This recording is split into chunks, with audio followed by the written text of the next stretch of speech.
Driving licence बनवाने के लिए काफी उलझन सी महसूस होती है क्योंकि इसके लिए आरटीओ ऑफिस जो जाना पड़ता है और कभी कभी तो टाइम बचाने के चक्कर में इसको बनवाने के लिए किसी को एक्स्ट्रा पैसे भी देने पड़ जाते हैं। लेकिन अब ऐसा नहीं है। अब आप बिना आरटीओ जाए, बिना किसी को एक्स्ट्रा पैसे दिए हुए आप घर बैठे अपने मोबाइल फोन के माध्यम से अपना ड्राइविंग लाइसेंस बना सकते हैं, क्योंकि अब घर बैठे ऑनलाइन ड्राइविंग लाइसेंस बनाने का प्रोसेस काफी ईजी हो चुका है। वेलकम टू सीखो ऑफिशियल शो सरकारी सर्विसेज। तो चलिए शुरू करते हैं घर बैठे ऑनलाइन ड्राइविंग लाइसेंस को बनाने के प्रोसेस को और चलते हैं मोबाइल की स्क्रीन पर। तो इसके लिए सबसे पहले आना होगा आपके मोबाइल फोन के गूगल पर, आप टाइप करेंगे ड्राइविंग लाइसेंस ऑनलाइन अप्लाई, उसके बाद एंटर कर देंगे।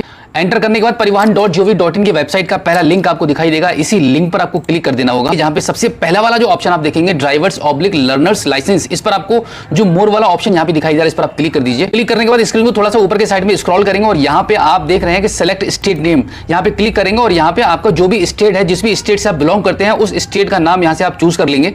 उसके बाद अप्लाई करने के लिए आपका नया पेज खुल के सामने आ जाएगा, इसको यहां से क्रॉस कर दीजिए। तो फिर आप अप्लाई फॉर लर्नर लाइसेंस वाले ऑप्शन पर आप क्लिक कर दीजिए। अब यहां पर इस पेज पर आप देखेंगे ऑनलाइन ड्राइविंग लाइसेंस को अप्लाई करने के लिए कुछ इंस्ट्रक्शन आपको दिखाई दे रहे हैं, जैसे कि आपको सबसे पहले आपका पूरा एप्लीकेशन फॉर्म फिल करना है, उसके बाद आपके डॉक्यूमेंट्स अपलोड होंगे एंड देन आपको फोटो और सिग्नेचर आपको अपलोड करना है। लेकिन इसी के साथ में आपको यह भी बताया गया है कि अगर आप आधार ई-केवाईसी के थ्रू अपना फॉर्म को ऑनलाइन आवेदन करते हैं तो यहां पर सिर्फ आपके सिग्नेचर अपलोड होंगे और कुछ नहीं। तो चलिए हम आगे बढ़ते हैं और यहां पे नीचे जो ऑप्शन आप देख रहे हैं कंटिन्यू का, इस पर हम क्लिक कर देते हैं। क्लिक करने के बाद यहां पर देखिए आपको कुछ ऑप्शन चूज करने के लिए मिलते हैं, जनरल है और भी कुछ नीचे ऑप्शन आपको दिखाई दे रहे हैं, बट आपको हमेशा जनरल वाले ऑप्शन को ही टिक करना है। ये पहले वाले ऑप्शन पे जो टिक है वहीं पे टिक रहने दीजिए, सबमिट कर दीजिए। सबमिट वाया आधार ऑथेंटिकेशन वाले ऑप्शन पर हम क्लिक कर देंगे और उसके बाद हम इसको सबमिट कर देते हैं। इसको हम पहले ओके कर देते हैं। तो यहां पे हम आधार वाले ऑप्शन को चूज कर लेते हैं। दो ऑप्शन मिलते हैं आपको बेसिकली, पहला आपको मिलता है आधार, फिर दूसरा मिलता है वर्चुअल आईडी। दोनों के माध्यम से आपका काम हो जाएगा, लेकिन अमूमन लोगों के पास आधार नंबर होता है, तो हम यहां पे आधार को चूज कर लेते हैं। आधार चूज करने के बाद यहां पे आप नीचे देखेंगे आपको आपका आधार का नंबर यहां पे एंटर करना होगा, तो यहां पे हम आधार का नंबर एंटर कर देते हैं। आधार नंबर एंटर करने के बाद जनरेट ओटीपी जो लिखा हुआ है, इस पर आप क्लिक कर दीजिए। इस पर क्लिक करने के बाद आप देखेंगे आपके आधार कार्ड में जो नंबर रजिस्टर्ड है उसके लास्ट के 4 अंक यहां पर आपको दिखाई दे रहे हैं। इस नंबर पर आपका ओटीपी चला गया है, वो ओटीपी आप यहां पे एंटर करेंगे। ओटीपी हमने एंटर कर दिया है। उसके बाद आप यहां देखेंगे टर्म्स एंड कंडीशन आपको एक्सेप्ट करनी है, यहां पे टिक कर दीजिए और नीचे भी आप टिक कर दीजिए और यहां पर भी आप टिक कर दीजिए। अब फाइनली आपको क्या करना होगा, यहां पे ऑथेंटिकेशन जो लिखा हुआ है यहां पे आप क्लिक कर दीजिए। उसके बाद आप देखेंगे आपके आधार कार्ड में जो डिटेल्स है, आपकी जो पर्सनल इंफॉर्मेशन है वो यहाँ पे आ चुकी है। तो यहाँ पर आप ऊपर की साइड में स्क्रॉल करेंगे और इसको सिंपली आपको भरना नहीं है, ये ऑलरेडी भर चुका है फॉर्म। आप यहाँ पे इसको प्रोसीड कर दीजिए। प्रोसीड करने के बाद आप इसको ओके कर दीजिए। ओके करने के बाद आप देखेंगे यहाँ पे आपकी जो डिटेल्स आ रही है वो कंटिन्यू यहाँ पे आपके आधार कार्ड के थ्रू भरी जा चुकी है ऑलरेडी। अब यहाँ पे आपको कुछ भी नहीं करना है, बस आप देख लीजिएगा। अब यहाँ पे देखेंगे आप कुछ चीजें आपको यहाँ पे फिल करनी होती हैं, जैसे कि आपका प्लेस ऑफ बर्थ आपको यहाँ पे भरना होगा।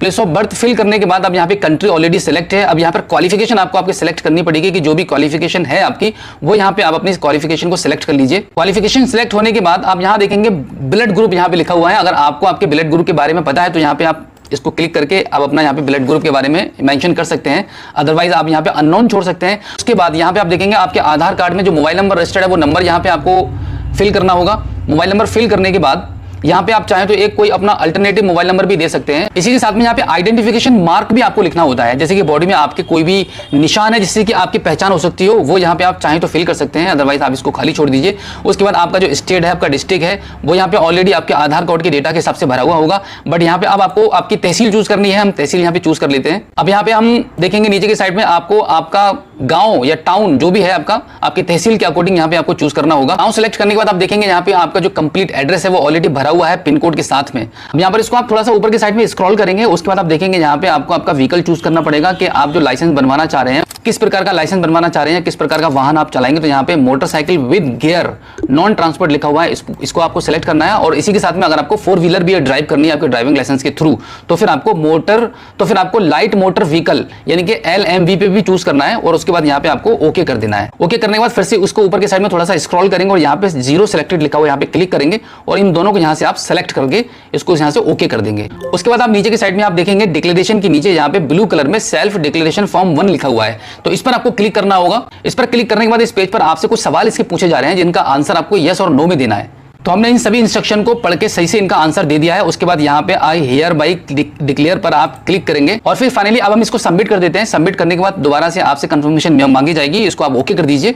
ओके करने के बाद आप देखेंगे यहाँ पे जो सेल्फ डिक्लेरेशन का जो फॉर्म है वो आपका ओके हो चुका है, इसको आप ओके कर दीजिए। तो अब यहाँ पर सेल्फ डिक्लेरेशन फॉर्म 1 के नीचे आपसे पूछा जा रहा है कि क्या आप अपना कोई ऑर्गन डोनेट करना चाहते हैं। अगर चाहते हैं तो यस कर दीजिए और नहीं चाहते हैं तो नो कर दीजिए। उसके बाद यहाँ पे जो नीचे के साइड में जो कैप्चा कोड आप देख रहे हैं वो फिल करेंगे और सबमिट कर देंगे। सबमिट करने के बाद आपकी स्क्रीन पर एक छोटा सा पॉपअप आ जाएगा जहां पे आपको बताया जा रहा है कि आपने जो मोबाइल नंबर एंटर किया था और जो आधार कार्ड में लगा हुआ है आपके इस नंबर को कम्युनिकेशन पर्पस से यूज किया जाएगा, तो आप इसको ओके कर दीजिए। अब आप यहाँ पे देखेंगे आपका जो एप्लीकेशन है वो एक्सेप्ट हो चुका है, इसको आप दोबारा फिर से ओके कर दीजिए।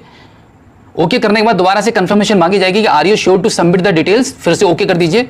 फाइनली ओके करने के बाद आप देखेंगे आपके मोबाइल की स्क्रीन पर दोबारा से ये पॉपअप आ चुका है जहां पे लिखा हुआ है congratulations your application has been submitted successfully. आप इसको दोबारा से ओके कर दीजिए। ओके करने के बाद यहां पर आपको एप्लीकेशन रेफरेंस स्लिप दिखाई देगी, इसको थोड़ा सा ऊपर की साइड में स्क्रॉल करेंगे। अब यहां पे आपका एड्रेस दिखाई दे रहा है और यहां पे आपका आरटीओ लोकेशन आपको दिखाई दे रहा है।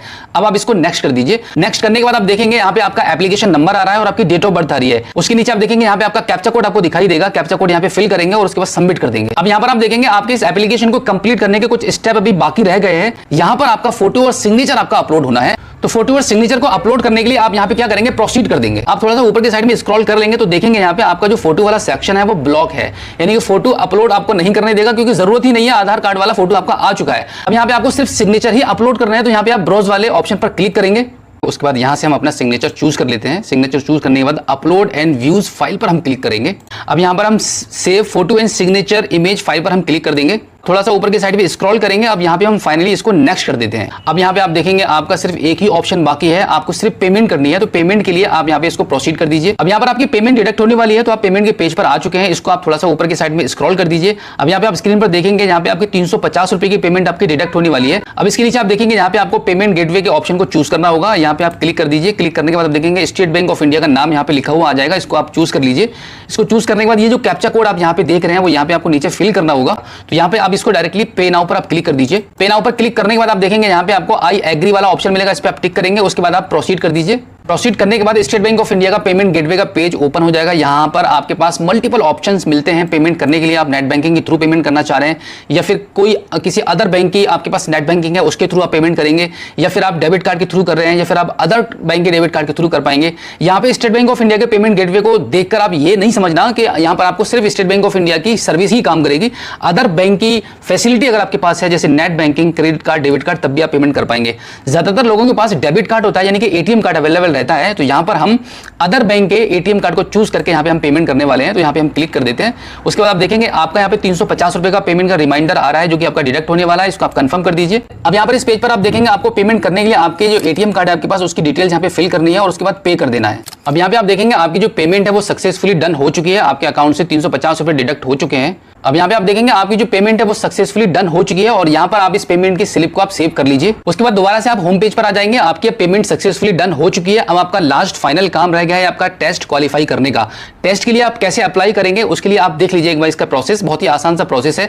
आप थोड़ा सा ऊपर की साइड में स्क्रॉल करेंगे और यहाँ पे आप देखेंगे ऑनलाइन LL टेस्ट इंस्टॉल, ऐसे करके आपको यहाँ पे ऑप्शन मिलेगा, इसी पर आपको क्लिक करना होगा। उससे पहले कि देखिए एग्जाम में क्या क्या पूछा जाएगा, कैसे कैसे सवाल आएंगे, इसका एक ट्यूटोरियल यहाँ पे अवेलेबल है।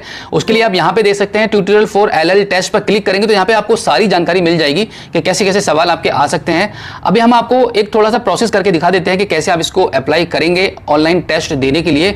अब यहाँ पे क्लिक कर दीजिए। क्लिक करने के बाद आपका जो एप्लीकेशन नंबर है जो आपके मोबाइल नंबर पर आ चुका होगा वो नंबर यहाँ पर आप डालेंगे और यहाँ पे आप कैप्चा कोड फिल करेंगे और उसके बाद इसको सबमिट कर देंगे। उसके बाद आप स्क्रीन पर देख पा रहे हैं कि यहाँ पे लॉगिन करने के लिए यहाँ पे आपको आपकी डेट ऑफ बर्थ एंटर करनी होगी और उसके नीचे आपको पासवर्ड भरना होगा जो कि आपके रजिस्टर्ड मोबाइल नंबर पर भेजा जा चुका है। अगर नहीं मिल पाया तो यहाँ पे दोबारा से आप रीसेट भी कर सकते हैं। अब यहाँ पर ऊपर की साइड में थोड़ा सा स्क्रॉल करेंगे तो यहाँ पे आपको देखने को मिलता है कि आपके इस टेस्ट को क्वालिफाई करने के 3 अटेम्प्ट आपको मिलते हैं और इसके नीचे आप देखेंगे ये जो मोबाइल का कैमरा ओपन हो चुका है। यहाँ पर इस कैमरे में आपको सीधा सीधा देखा जाएगा कि आप कैसे कैसे टेस्ट को कर रहे हैं, कि क्या आपके आगे पीछे कोई है, आपकी सपोर्ट तो नहीं कर रहा है। तो बिल्कुल इसी प्रोसेस के थ्रू घर बैठे आप अपने ड्राइविंग लाइसेंस के लिए ऑनलाइन टेस्ट को दे पाएंगे। इस छोटे से ऑनलाइन टेस्ट को कंप्लीट करने के बाद आपका लर्निंग ड्राइविंग लाइसेंस बन जाता है। तो यह था घर बैठे आपके मोबाइल फोन के माध्यम से ऑनलाइन आपके ड्राइविंग लाइसेंस को बनवाने का complete process. So I hope आप अच्छे से समझ गए होंगे कि घर बैठे आपके ड्राइविंग लाइसेंस को आप कैसे बनवा सकते हैं। अगर फिर भी आपके मन में कोई सवाल है तो इस एपिसोड के एंड में आप हमें फीडबैक के थ्रू बता सकते हैं।